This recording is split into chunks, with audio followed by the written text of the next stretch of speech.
Hello friends, welcome back to another episode of our channel Say Yes, Unleash Your Full Potential. I hope you have been enjoying our videos. Today we'll tell you about emotional intelligence, EQ.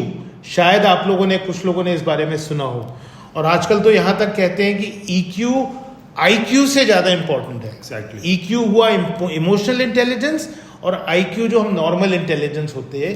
तो लोगों का ये मानना है कि intelligence से ज़्यादा emotional intelligence होती है. इंटेलिजेंट आदमी इतना सक्सेसफुल नहीं होता है, बट जिस आदमी का EQ ज़्यादा होता है वो आदमी ज़्यादा सक्सेसफुल होता है.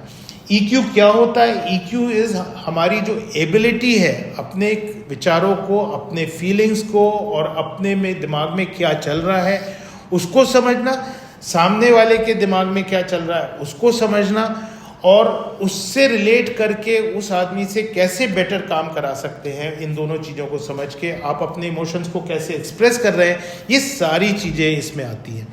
इस टॉपिक को पूरे ढंग से कवर करना इस 3-4 मिनट में पॉसिबल नहीं है, लेकिन हम आपको ये ज़रूर करेंगे कि इसके 3-4-5 मेन कंपोनेंट्स क्या होते हैं वो ज़रूर बताएंगे और मैंने अपनी लाइफ में इसको कैसे इम्प्रूव करने की कोशिश करी वो भी बताएंगे.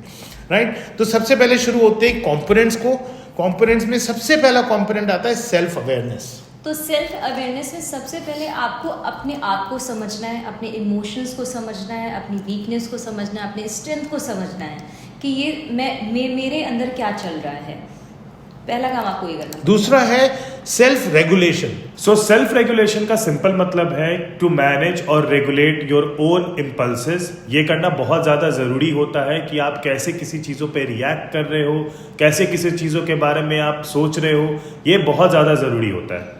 तो इम्पल्सिवली बिहेव नहीं करना है. हाँ. जैसे हमारे को गुस्सा आया और हम किसी के ऊपर चिल्ला दिए, हम लोग सब करते हैं, मैं भी करता हूँ शायद कभी कभी. हाँ. लेकिन इसका मतलब ये नहीं कि हमें इसको रोकना नहीं है, हमें इसको समझना है, हमें इसको रोकना है. थर्ड होता है empathy for others, which is very important. आप दूसरे के बारे में सोचिए, वो किस इमोशनली किस जर्नी पे है, उसके क्या थॉट प्रोसेस है, उसका मन है कि नहीं है, आप उसको समझोगे. एम्पैथी इज़ वेरी इंपॉर्टेंट, तभी आप उसके करीब जा पाओगे.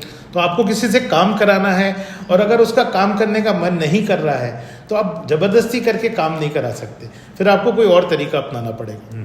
चौथा है मोटिवेशन. मैं अगर मोटिवेशन को अपनी लाइफ से भी रिलेट करूं तो ये चीज़ है जिसमें मैं थोड़ा सा लैग कर जाता हूं, क्योंकि अगर मेरे लाइफ में कोई भी चीज़ें खराब चल रही होती है तो कहीं ना कहीं मेरा जो ध्यान है और मेरा जो काम है जो मुझे करना है ऑन रेगुलर बेसिस वो काफ़ी ज़्यादा इफेक्ट होने लगता है. और वो नहीं करना, हाँ. वो नहीं करना बहुत इंपॉर्टेंट है इमोशनल इंटेलिजेंस के लिए. और पांचवी चीज आती है सोशल स्किल्स. सोशल स्किल्स में कि आपकी रिलेशनशिप कैसी है, आप लोगों से बातचीत कैसे करते हो, आपने रिलेशनशिप अपनी बना कैसे रखी, और तभी अच्छी हो पाएगी जब आप अपने इमोशंस को भी समझोगे और सामने वाले के इमोशंस को भी समझोगे. तो ये सब करना बहुत आसान नहीं है, लेकिन बहुत छोटी छोटी मैं 4-5 चीज़ें आपको बता करके जाऊंगा. मैंने अपनी लाइफ में भी यही 4-5 चीज़ें यूज़ करी हैं अपनी इमोशनल इंटेलिजेंस इंप्रूव करने के लिए. तो सबसे पहले बी सेंसिटिव.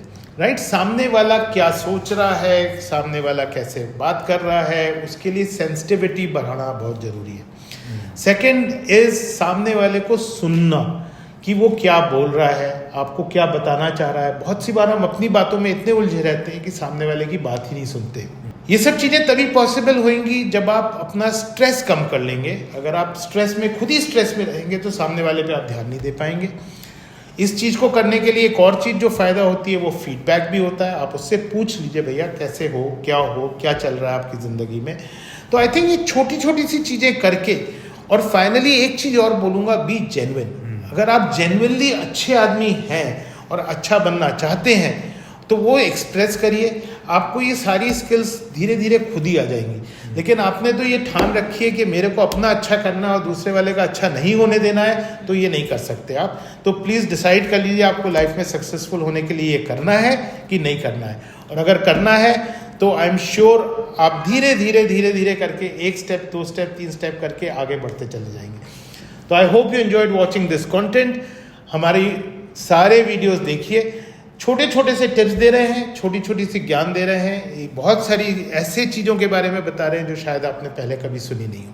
और सब्सक्राइब करके बेल आइकन ज़रूर दबाएं ताकि आपको हमारी आने वाली वीडियो का नोटिफिकेशन सबसे पहले मिले. So keep coming back to us for more. Keep enjoying, keep watching. Say yes.